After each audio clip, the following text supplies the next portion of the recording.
Welcome to BIB Today, the daily podcast from the Newsroom of Business in Vancouver. I'm Kirk LaPointe, publisher and editor-in-chief. A new poll today for Glacier Media conducted by Researchco points to a dramatic shift in public opinion during the first 2 weeks of the election campaign. Where the Liberals entered the campaign with a substantial lead, it has disappeared. We're going to look at the findings now with Researchco President Mario Canseco. Good to see you. Good to be here. Let's look at the top line findings. I know people don't like to get into horse racing, but let's talk about the horse race right now. Well, it's essentially a tie. We had the Liberals ahead by 8 points and basically cruising to victory back in June at the start of the campaign when we conducted the survey in BC. They were in first place. And now we see a situation where they dropped in third place in BC, a tie between the Conservatives and the NDP here, but also a tie at the national level, partly because of the great influence that the Conservatives have had in getting more voters to look at them seriously in the province of Ontario. The numbers are not very different from the result of the last election, but the regional breakdowns tell a very different story. The level of support is not as high as it was for the Conservatives in Alberta or in Manitoba and Saskatchewan, and it's higher in Ontario. So you could have roughly the same number of votes when it comes to the voting numbers at the national level. But if Ontario is as close as it is right now, that would be many, many more seats going to the Conservatives. So does it translate into a Conservative government yet? At this stage, there's a big possibility that that would be the case. We started this campaign thinking it was going to be like 1974, Trudeau getting his majority government. Right now, it looks more like 1979. They could get a few more votes, but if they don't get them in the places where they need them, Erin O'Toole would get the first shot at forming government and could rely on the support of other parties to try to stay there for the next few months. This is definitely different from the situation that we envisioned at the start of the campaign, because they were connecting very well in BC. They still hold the lead in Quebec, where we really haven't seen the Bloc Québécois climbing the charts. But the fact that we have a close race in Ontario certainly places them in a very different position. Now they're defending territory in the largest province, not expanding it, as was their hope just a few weeks ago. So why the Liberal collapse? Well, there's two reasons for it. The foreign affairs file is usually great when everything is looking fancy, when you have the situation under control, when you're taking pictures with other dignitaries. The fact that we've been talking about Afghanistan for the past week and a half doesn't bode well for the Trudeau Liberals. It makes it very easy for the NDP, for the Bloc, for the Conservatives to say we would have done things differently. And foreign affairs is usually one of the things where you do very well when you're the incumbent. Right now, it hasn't been the case with Justin Trudeau. And they haven't really been able to connect on their COVID-19 pandemic management. It was certainly easier for the BC government and the Saskatchewan government last year to establish that emotional connection. Right now, we're at a scenario where the vaccines are here. Everybody who wanted to get their 2 shots got their 2 shots. And we're starting to forget about that. And it's really the onus on the Liberal Party to try to talk about this again if they want to see those numbers climbing. You can hear the Liberals talk about that and how different an Erin O'Toole government might have handled the pandemic and will handle the pandemic. Is that kind of the crucial wedge issue that the Liberals must excel at here if they're going to get themselves to government again? Well, if this were a Quentin Tarantino movie, this is the moment when the Harvey Keitel character arrives and tells people what they need to be doing. It's definitely not going as well as it was at the first few days of the campaign. The key here is to try to connect on that file. The idea of the vision of the country that Erin O'Toole has is already on their own platform. And I think the media spend a lot of time debating over the cover, but the opportunity to criticize what is there and certain things that you want to do continues to be accessible for the Liberals. What vision of the country are they offering if they vote for the Conservatives? What kind of situation could you have? And is this the point where the pandemic becomes more about the economic recovery that comes afterwards? It's reminiscent in a way of the 1945 election in the United Kingdom. Thank you, Mr. Churchill, for winning the war, but we're going to go with Clement Attlee on the economic recovery. Mm. When you take a look, though, at the fact that this government is now basically telling the public service that it needs to have a vaccine mandate of some sort. Otherwise, it's not going to be welcome back. There'll be consequences, those kinds of things. Does that somehow explain what is going on out there when Justin Trudeau is showing up and meeting a lot of angry people? Well, there's anger, and it's definitely something that we have seen before. These aren't particularly different times from the type of demonstrations that Jean Chrétien used to face in some parts of the country, or Brian Mulroney for that matter. What makes it a little more unpalatable is the type of language that is used, the fact that we have the opportunity to document this in a way that wasn't possible in the 1980s or 1990s. Now, the reality here is a lot of this animosity would be directed at any of the leaders who were in power. You're upset because you're losing money, because you can't open your business, because the vaccine passport is going to make it more complicated for you to do things. It's not something that is necessarily going to be developing into votes for the Conservatives or the NDP. So it's an opportunity for a lot of people to vent, but focusing on those protests is going to take away from the fact that all of those people are going to vote for somebody. It won't necessarily be the People's Party of Canada, even though they're doing a little bit better now than they were 2 months ago. But it certainly doesn't suggest that the anger is going to be so much that we could be looking at a situation similar to the one we saw in the United States with Donald Trump. The two main opposition parties to Justin Trudeau were very quick to disavow the protests, to basically say that they have no place on a campaign trail. Could the Conservatives, though, be hurt by these protesters? I think they can. Part of it is going to be, how do you establish an emotional connection with voters that is based on the way you were treated? There are some similarities, even though it's a little bit different than what happened in 1993 when the Progressive Conservatives decided to do the ads targeting Jean Chrétien's physical appearance. Right. People might look at Justin Trudeau and say, well, he really doesn't deserve to be facing this type of situation. All the nastiness of the memes, all the screams and the things that we're seeing on television.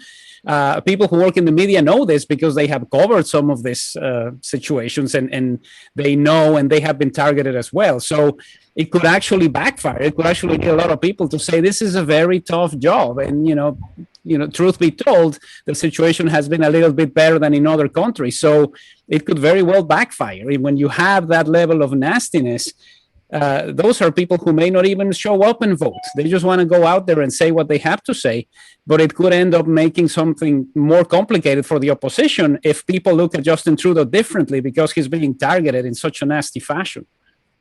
My recollection, though, of 1993 is that it went well beyond the depiction of Jean Chrétien in that way, that was like the last gasp of the Conservatives at that point. And there were many prior gasps that had to do with vilifying what the Liberals would do to the country. Does Justin Trudeau have to be careful there too, in that he's portraying the Conservatives as having a hidden agenda, that they wouldn't be good for healthcare, they wouldn't be good for social programming, that they would kill off the childcare program, all of those types of things that are essentially playing on fear? Well, that's the other problem. You would wind up in a situation where he's perceived as exceedingly hypocritical. We've had a couple of days of press conferences about we're all brothers here, everything is working out fine, we should not be like this, and I condemn the actions of these people. If you're going to be the one to extend that olive branch, you have to be sure that if you're going to be talking about policies, you stay with policies. It can't just be a situation where you go into the type of campaign in a way that Paul Martin ran the second time. Stephen Harper is going to put soldiers on the streets. That ended up throwing people off, and it definitely didn't help their case to try to remain in government. So it's more about the vision of the country at this stage, and it has to go beyond certain things that aren't going to move voters. It's not going to be a situation where the NDP vote or the Green vote, whatever remains of it, because it's not a lot, goes to the Liberals. You need to make sure that Liberal voters in the past who are looking at the Conservatives now and saying, well, Erin O'Toole's not that bad, you need to make sure that they come back into the fold. And the way you do that is to talk about the vision of the country. You're not going to outwin the Conservatives by talking about climate change. Those voters are already with you. Yeah. I wonder, though, can you, in an age like the one we have now, where you're quite right. Canadians can take a look at the graphic, gory details of a protest in the way that they didn't 30 years ago. The media would often censor or suppress some of those just because they were, not in good taste. Can you, though, earn your way back to Canadians and to a lead by being statesmanlike, or frankly, do you have to play on that fair? Well, I think there are ways to do it. One of my favorite memories of the 2012 campaign in the United States was the first debate, where Barack Obama essentially phoned it in. And Mitt Romney was seen as very presidential, talking about the issues, having a good grasp of the economy. And the polls that we conducted a couple of weeks later showed Obama trailing, which was incredible for a lot of people because they never expected Romney to do so well. It's an opportunity to rejig and to do things differently when you're heading into the second debate. Of course, here, the two debates happen essentially back to back. I think there's an opportunity to show people that you are the one who knows how to take care of things. There might be a moment to do a couple of jabs and to talk about O'Toole's lack of foreign policy experience. But at this stage, what he's talking about when he talks about Afghanistan, especially because he's a former soldier, is definitely being bought by Canadians. So it has to be a little bit more about what type of country you would bring us if we give you a majority, instead of what kind of country Erin O'Toole would turn Canada into if he were to win. So we're about a week away from these two debates. And at times, these debates can be when voters are tuning in to an election campaign. My sense is that they are actually tuned in now, after a couple of weeks, because of the emotional nature that we've seen, and because of the swing in this public opinion support. But how important for Justin Trudeau and for his political future are these next two debates? It's crucial, more than anything else. If you go back to 2015, he arrives into those debates essentially in third place, trying to establish that emotional connection and being the candidate of hope instead of the candidate of anger, which was Tom Mulcair at the time, and Stephen Harper essentially defending everything that he was doing. Now he's the one who's on the defensive, but he has the opportunity to talk about specifics. He has the opportunity to discuss certain changes that could happen, and there's always the opportunity for contrition. I don't think we'll see Justin Trudeau essentially apologize because he called this election, but he needs to do a better job outlining what this is necessary and what is going to make his government different from the others. If he winds up in a scenario where the debates become a question of how the country will be destroyed if you vote for the NDP, and if the Conservatives are the ones who form the government, then desperation would set in, and Canadians don't like desperation. And it's definitely one of the things that they need to watch out for. How can they sell the vision of the country that they have without sounding like they're essentially desperate to cling on to power? Canadians don't like desperation, but it looks as if in this case here, Mario, that Canadians also don't like opportunism, where perhaps in the case of British Columbia, when the election was called, there was an appreciation of the fact that the BC Liberals were not necessarily the best organized group, and therefore John Horgan was going to have his way in order to keep the power and move into a majority government. In this case here, Canadians are very well aware of the fact that there's at least 2 years left on this mandate. You have Jagmeet Singh basically saying it's an unnecessary election, and Justin Trudeau claiming that somehow he needs it, yet isn't really suggesting why it's needed, or at least nothing that's persuaded Canadians to this point. Is that ultimately, do you think, still just going to hang over this election right down to the polling booths, where people are going to say this was just never really a valid idea for going to the public? The reason we're still talking about this now, and the debate in British Columbia in 2020 lasted a couple of days, is Erin O'Toole. I think people are looking at Erin O'Toole very differently than they did here in British Columbia when they were looking at Andrew Wilkinson. There's a sense that this is a person who could be prepared to do this, who is backed by a party that is more united than it was before, and with a sense of imagining actually a government where this is actually going to be working. When we ask people about who they would want to have as their next prime minister, we asked them, John O'Toole was a very distant third place. Now he's second, just a few points behind for Andrew Scheer before the 2019 election. So I think that's the biggest difference here. If people were as afraid of an Andrew Wilkinson government as they were in BC, we wouldn't be talking about having this election. It's more about, okay, let's stay with the government that we have because we don't trust the opposition. That is the miscalculation of calling this election. They assumed that Erin O'Toole was not going to climb the charts, and he has. Yeah. Last area, and we haven't talked about Jagmeet Singh in this, but obviously he's positioned himself now as somebody with a valid purpose and with the capacity to cost the Liberals the majority and move into a minority or another kind of position entirely. Crucial about this, especially if we look at British Columbia, the numbers for the NDP are significantly better than they were in the last couple of elections. And that's important because of the urban areas that they're targeting.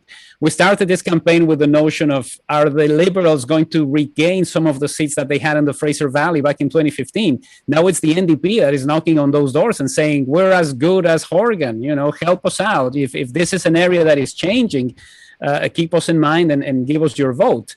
But it's essentially it's essentially a BC party that isn't really connecting very well in the rural areas. Their numbers in Ontario are not where they used to be with Jack Layton, and the vote in Quebec is pretty tiny. There's only 10% of people in Quebec who are looking at the NDP as an option. So you could wind up in a situation where the NDP becomes a more localized party than even the Bloc. And that is definitely going to be important for whatever happens in this province. It's going to be more about what does the NDP want from O'Toole if he gets the first crack at forming the government, or what kind of deal is struck with Trudeau. But in any case, they are the ones who are going to be saying, we believe that this is what British Columbia wants, especially if they get more seats and more votes.